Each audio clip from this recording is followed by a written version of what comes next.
I don't even know where to start. Number one, thank you for your dedication and support of mission work.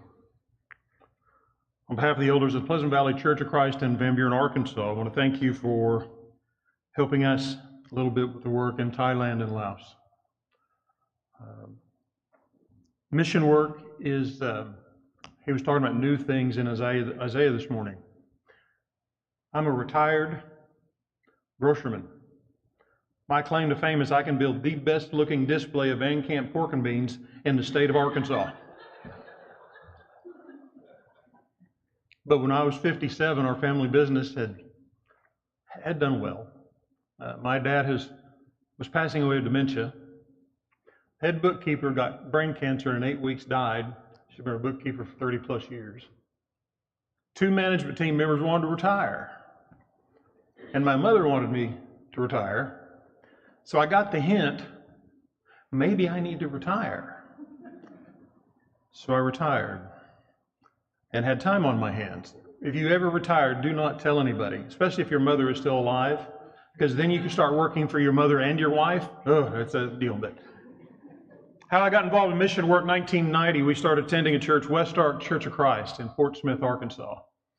And they had a tremendous missions program. And why was it a tremendous missions program? There was 4 or 5 men there that were missionaries going back and forth and supporting teams. 2 of them I really got attracted to. One of them was Ethiopia. And if you're here last night, I told you the story about Darth Vader anyway, and that's when I met Habtu in 2010. The other mission work was Thailand and Laos. And that one hit home to our congregation. 1998, and I left that page out. 1998, Jerry and Meg Canfield, go back, 1996, they decided they wanted to move to Laos and be missionaries. He's the city attorney for Fort Smith, Arkansas. They went to Arizona State University to learn an intensive language course into the learn Laotian language. 1997, they buy or rent a home in Vientiane, Laos. Laos is a communist nation. Heavy Buddhist and spiritual on religion. Spiritualists, said that wrong. And there was a congregation in Vientiane. They got to know them and started working with them. 1998, they were one of the members. She owned a restaurant, and they were meeting there and studying Revelation. 31 of them. 3 Americans, a Thai national, and a lady from France. All of a sudden, what we would call SWAT, 30 agents appeared around the restaurant and seized it and arrested them for, basically, it comes down to being Christian. Jerry and Meg, Senator Tim Hutchison at the time in Arkansas, our State Department, got them out in 5 days. And Jerry wouldn't leave till they got the Thai minister out and the lady from France. And I was like, wow. I think if they'd opened the door, I would have been the first one running and hoped my wife could keep up. But they stayed there and they got them out. They were sentenced to 3 years, the Lao men and women. They let the women out, kept the men. Prisons in Laos were similar to the Roman. They had to provide their own food and everything. So not only did they lose their jobs, they're in prison, the rest of them had to support them. The economy isn't great in Laos. But they did. In a year and a half, the jailers went to the wardens and to the government saying, these people are not against us. They're good people. They let them out. So our congregation, of course, was intensely praying for them, and that really drew me to this work. They kept trying to get me to go. Wouldn't go. So finally, in 2010, I went to Ethiopia instead. But when I retired, our congregation was asked to take the oversight. I'd gone to Pleasant Valley where my parents were worshiping, and they asked our congregation to be the oversight congregation. Our elders, I was on vacation. Our elders said, we'll do it if Chuck will be the contact. And I wasn't in town, and I missed a meeting. Let that be a lesson for all the men in here. If there is a meeting and you're afraid you're going to get nominated, go. You can get your name out of it. But anyway, if you want to go ahead and Can you go to the slides? We'll run through these slides on Thailand Laos real quick. I promise. Because as a song leader, I don't like it when the minister goes too long. Also, if you're visiting today, come back next Sunday. You'll hear the good guy. I am a song leader, and that's about it. Chuck, we don't have any slides. The PowerPoint I gave you last night, you downloaded? Falls Church? We'll get it. Just a sec. And I want to thank the sound guys and the audiovisual guys in any congregation. And usually in order, the preacher gets picked on the most, then the song leader, and now the audiovisual guys. But see, they've got to work with people like me. So they can only do so much. But anyway, our congregation agreed to take it over. There is a team. Oh, how about that? I can see it. It is called Thai Lao for the Savior. Is this working? Is it? Okay. If you didn't know where Thailand was, it's in yellow. Yep. And Laos is in green. Right at where the LAO, just to the left of that is the capital of Vientiane. Luang Prabang is what we're going to talk about a little bit too. So when you go over there, typically you fly into Bangkok, or I know you support missions in Vietnam, you can fly into Hanoi, come in the other way. Next slide.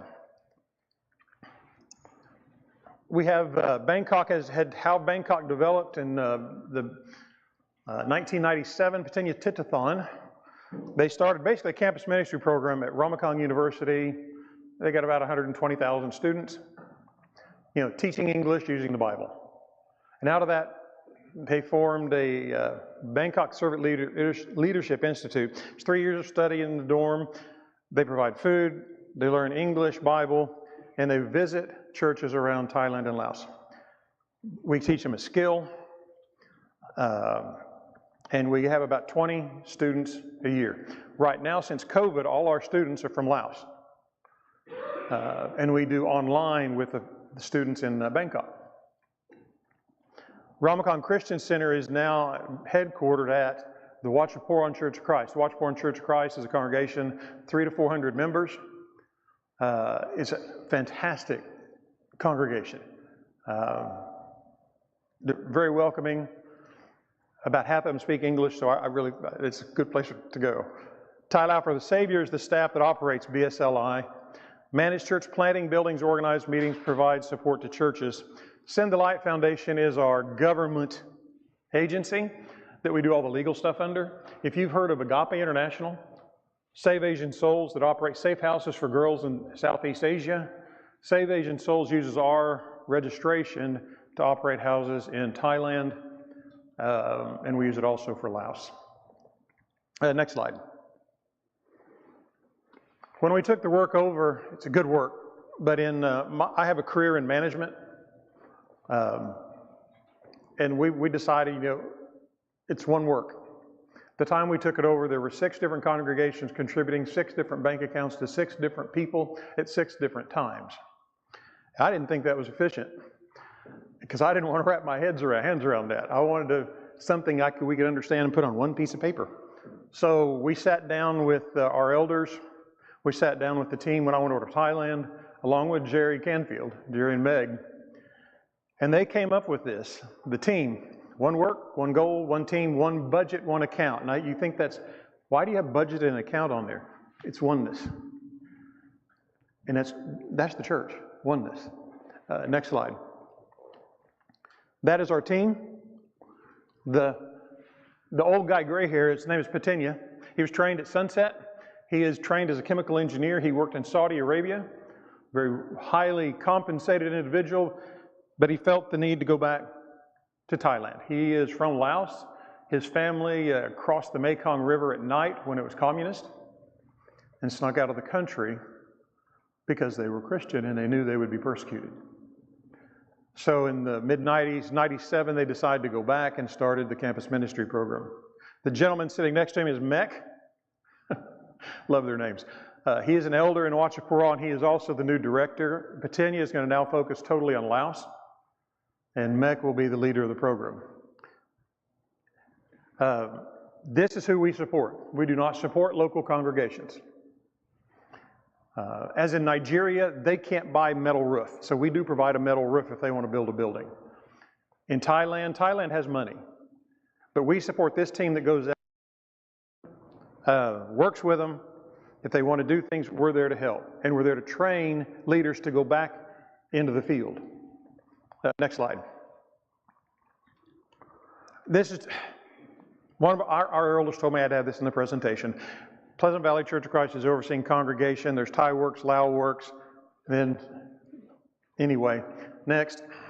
I did that. You can tell them I showed this slide. Church of Christ in Thailand in 2025. I had some neat little text back and forth because this isn't updated and I did not get exact numbers. I know we're not all about numbers. Estimated members at 4,000, it's a little higher than that. This hadn't been updated. 80 local congregations plus 4 in the last 2 years. Next slide. This is the opposite. This is a communist country. This is a country that arrested our members in 1998 and thought we were going against the government. We were Christians. We were like Solidarity was in Poland back in the 80s, if you remember that.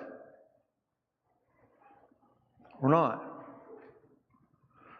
20 local congregations, 2 planted in the last 2 months. Organic. Preaching the Word of God. I've been to Luang Prabang, Laos, which is right above the A. First time I went, everything's great. You know, check in, they get your passport, and you've got to get visas, you've got to do everything to get into Laos. Second time I go back, 6 months later, I go into the hotel. Oh, Mr. Combs, you're back. Are you here to talk to your friends about God? One of 2 things was getting ready to happen. I did not like the first one I thought of. I'm like, here we go. I'm going to jail. Because that is it's a reality. It's not a fear, it's a reality. And the other one is curiosity. It's curiosity.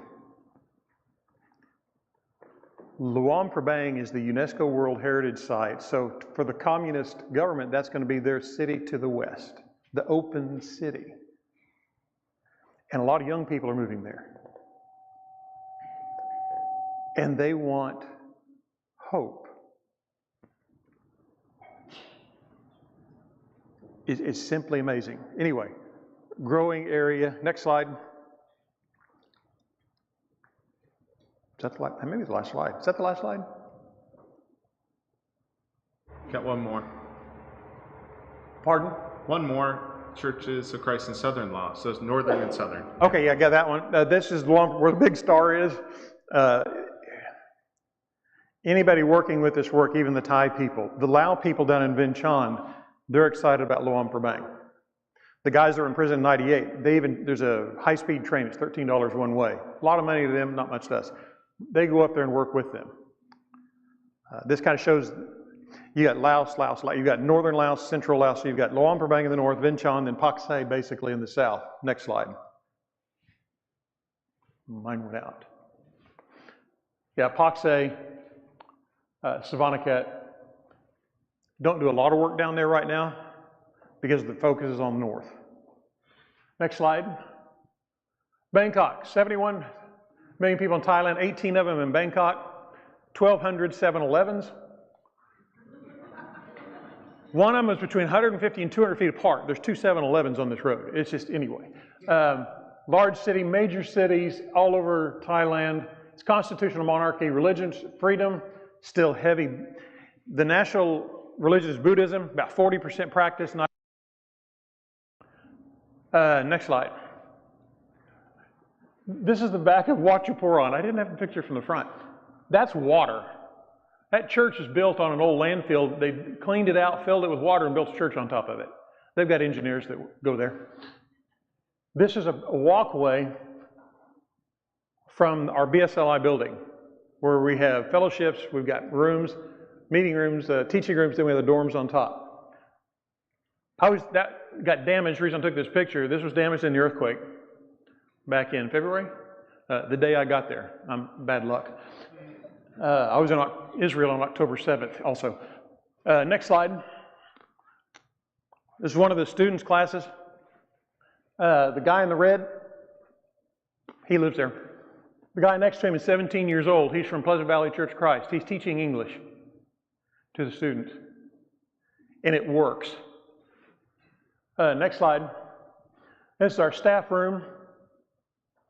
The old white guy that looks like Santa Claus in the upper corner, he's one of our elders in Pleasant Valley. Next slide.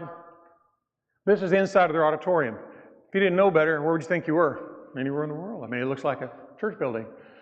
And it's kind of like your building. The acoustics are great. Next slide. They love to eat. They know they're a Church of Christ. Next slide. They got a kitchen, but they grill all their meats outside. Now, I'm from the South. You know, we hear, you know, if you run over it, if it's not dead too long, take it home and grill it. Slap some barbecue sauce on it, dinner. But these folks can cook. If you like to eat, you need to go to Thailand and Laos. Anyway, next. Vientiane, capital of Laos. 8 million people in Laos, 1 million in the city. It is a French colony. It was a French city. If you notice that, that's their Arch of Triomphe. It's their victory arch. It's done by the French. You notice the streets are really wide and everything. They are in the capital. Now you leave the capital, it's dirt roads, gravel roads, and nothing. No religious freedom, communist, Buddhism background, and it's starting to open up. Next slide. The guy on that guy, Patinia Titathon, Mitchell Moxley from Pleasant Valley, and that's the restaurant where they got arrested. If you look, you can see the chairs in there. This is on a main road. The International School is right across the street. Then past the chairs over there is a private, it's their home, and there's one big meeting room. That's where we're eating. When they told us this is where they were arrested, and my wife looked at me, she said, "Where's the closest exit?" You know, even though it was 20 years different, or 15 years difference, and the best Asian food I've ever had in my life in that restaurant. And lunch will set you back about $3.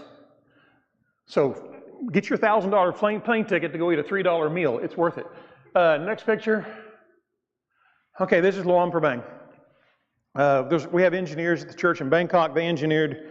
We had the opportunity when I was over there 2 years ago that the men from Luang Prabang, 3 of them asked us to come see them. So we took the train up there, and we've been talking to our local officials. They said we can build a building. And we said, for what? For church. Well, there's no church buildings in Laos. The word Church of Christ, the word Christ is not on any sign in the country of Laos. Even if you are registered in the country of Laos, you don't put that up there. Baptists don't have their name, nothing, nobody does.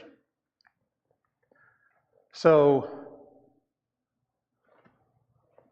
they were all worried, said, well, what if we do this? The communists can take it back. Yep. And they asked my opinion, and I said, first of all, it's an opinion. I don't live here. But I said, if we can have that building for one day, it's worth it. We cannot be thinking of salvation based on terms of dollar signs. So they got an engineer to do it. That land is a little over an acre. In the growing part of Luang Prabang, it was $30,000. Which we go, nothing. And they're over there going, how are we ever going to pay for this? I said, guys, if you want to do it, we'll go figure out a way to do it. That building will hold, we laugh, it'll hold 150 Americans or 200 Laotians. If you can see, we've designed it, it's open air. We can pull those windows back. It's not quite finished yet. It was built totally by the members of the church. I think we paid them $30 a week for the men to do it, which was really good wage in Laos. Where the motorcycle is, they can see, kind of smooth that out. That's where they lived. They built basically what you call the cardboard shanty. And they stayed there 24 hours a day. And they rotated men in and out going from the village for security.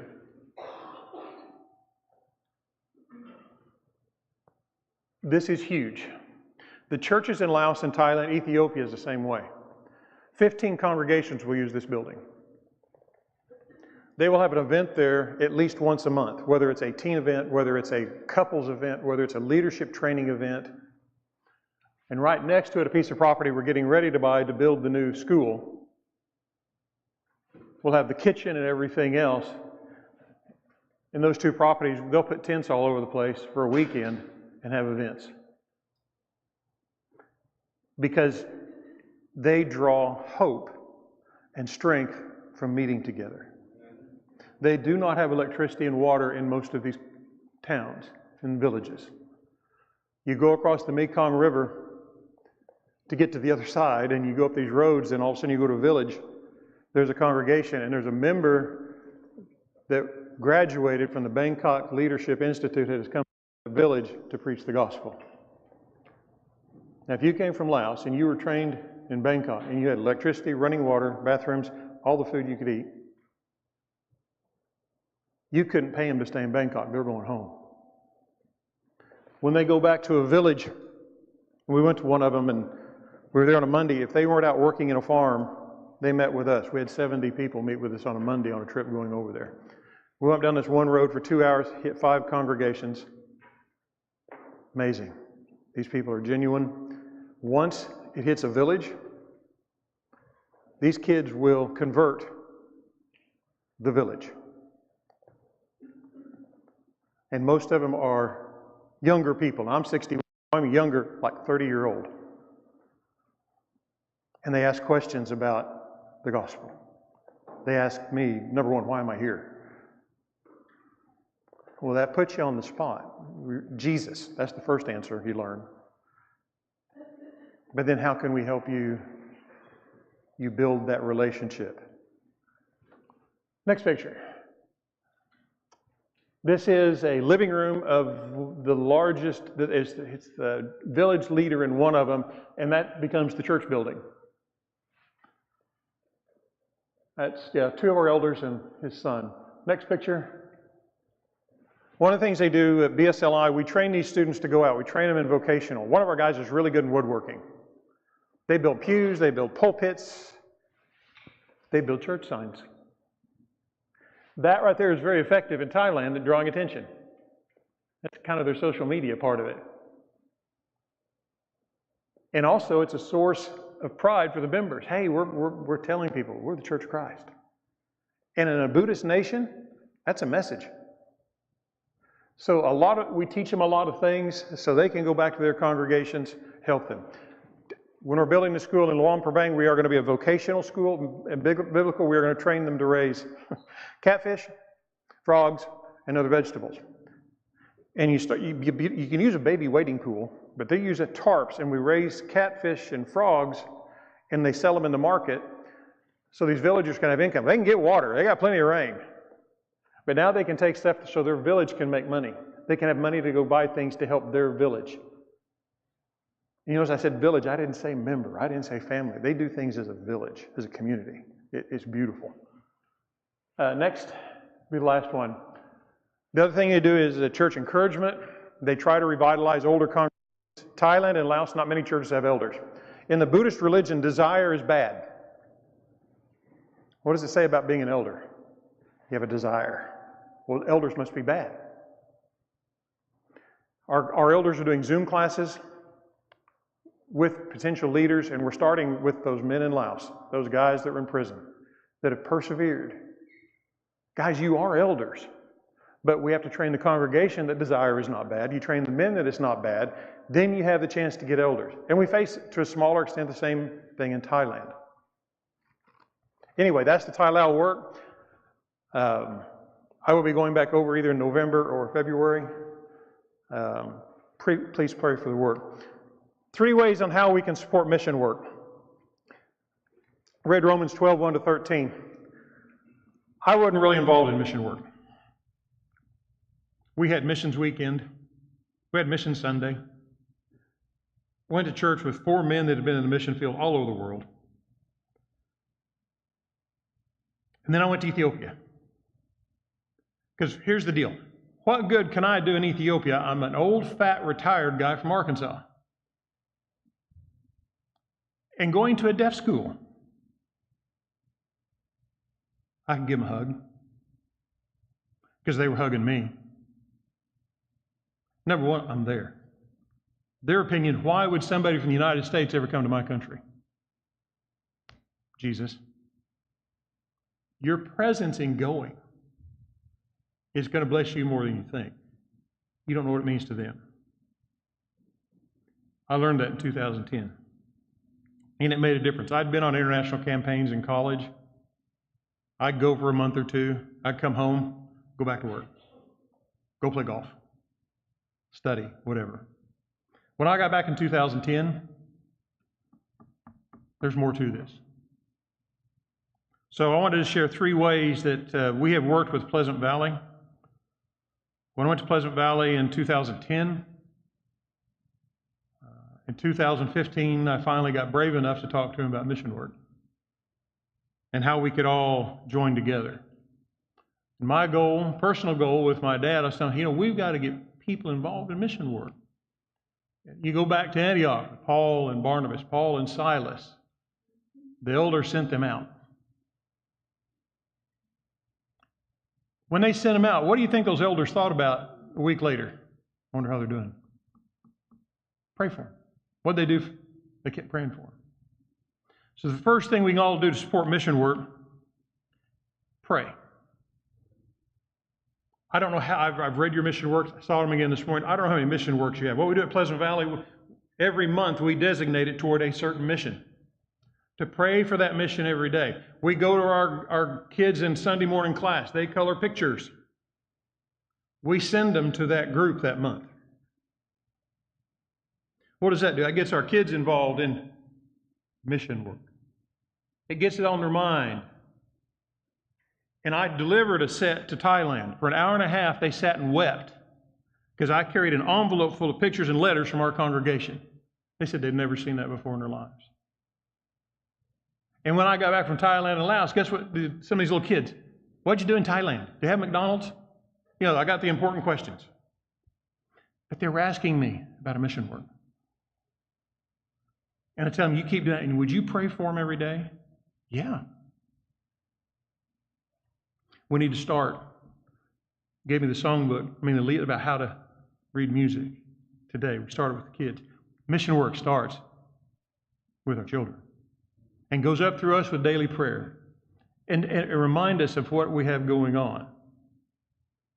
Romans 12, verse 12. Rejoice in hope, be patient in tribulation, be constant in prayer. John 17:9. Jesus prayed for his disciples. Must be important. Ephesians 1:16. Paul remembered the saints in Ephesus in prayer. 1 Thessalonians 5:17. Paul told the Thessalonians to pray without ceasing. It's constantly on our minds. Our conversation with our Father.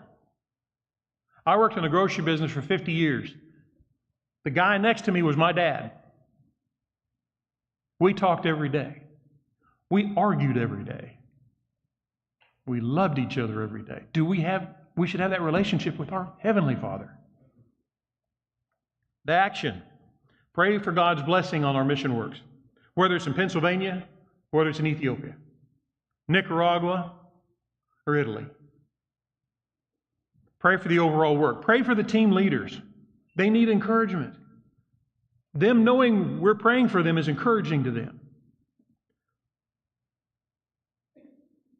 We pray that the seed to be planted on good soil. We ask God to prepare that soil for us so we can plant and water. Eddie Clore, retired university professor from Harding University. He said, Chuck, there's no power in prayer. And I was like, lightning's going to hit. The power is in God. Our path to the power is prayer. We need to use that. God wants to hear from us. Number 2, participation. Verse 7 and 8. In our serving, the one who teaches in his teaching, the one who exhorts in his exhortation. Matthew 28:19. What's the first word Jesus said? Go. He didn't say form a committee. That's how they finally got me to go. What am I going to say when these guys say, okay, you're either going to Thailand or Ethiopia? Okay, I'll go to Ethiopia. Go. How many are in high school here? This is participation time. Yeah, anybody in high school? Oh, come on. Okay, stand up if you're in high school or college. Hey, if I could give you an all-expenses-paid trip next summer for 10 days, would you go? I'm putting him on the spot. Isn't this great? You two need to go to Ethiopia. Habtu, will you take them? There he is. Will you take them? Okay. Get with your parents, get the calendar, y'all are going. I'm kidding, sit down. Go. And go when you can. Because someday you may not be able to. Take that opportunity. It's nerve-wracking. I was laughing when we got back to fly home on Lufthansa. I was telling Sophie the other night. And I think I'm a tough guy. I got on the airplane. We had about an hour to take off. I leaned my chair back. And I kind of got startled, and I heard something. So I woke up. It was the landing gear coming down into Frankfurt, Germany. I'd fallen asleep. They couldn't wake me up, so they let me keep my seat back and just let me sleep. I was emotionally worn out. But it gave me more focus on the abilities I've been given.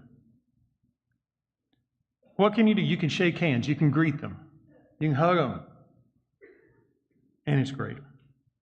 2 Corinthians 2:14, through us spreads the fragrance of the knowledge of Him everywhere. We have great social media opportunities. We have Zoom. You can teach a Zoom class in Ethiopia if you can get a translator.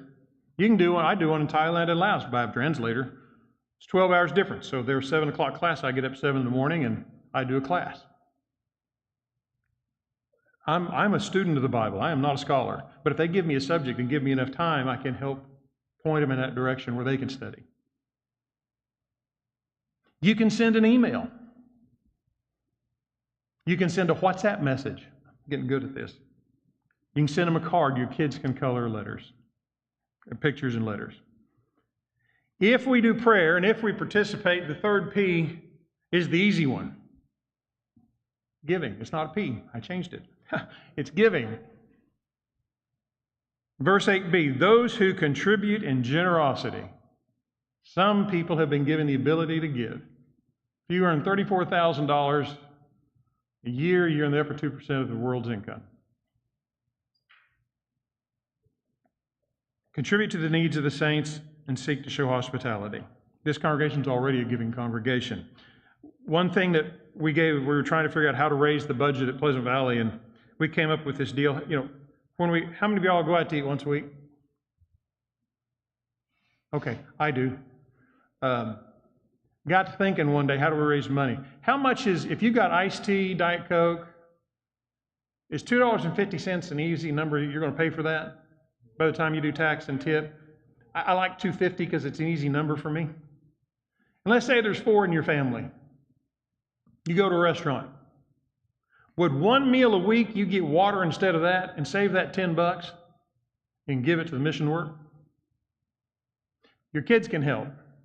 They can get water for one meal, can't they? I mean, I had Kool-Aid growing up. $10 per family. How many? Let's say you have 100 families. That's pert near $500 a week. If you did it for 52 weeks, how much money is that? $25,000. 2015, our missions budget was at $50,000. We have a congregation of 200. Not counting my family, we've been blessed, but we have another foundation. We will hit $220,000 this year. That's over $1,100 per member. And we are in rural Arkansas. Habtu's been there. Are we rural? If I had to tell somebody how to get there,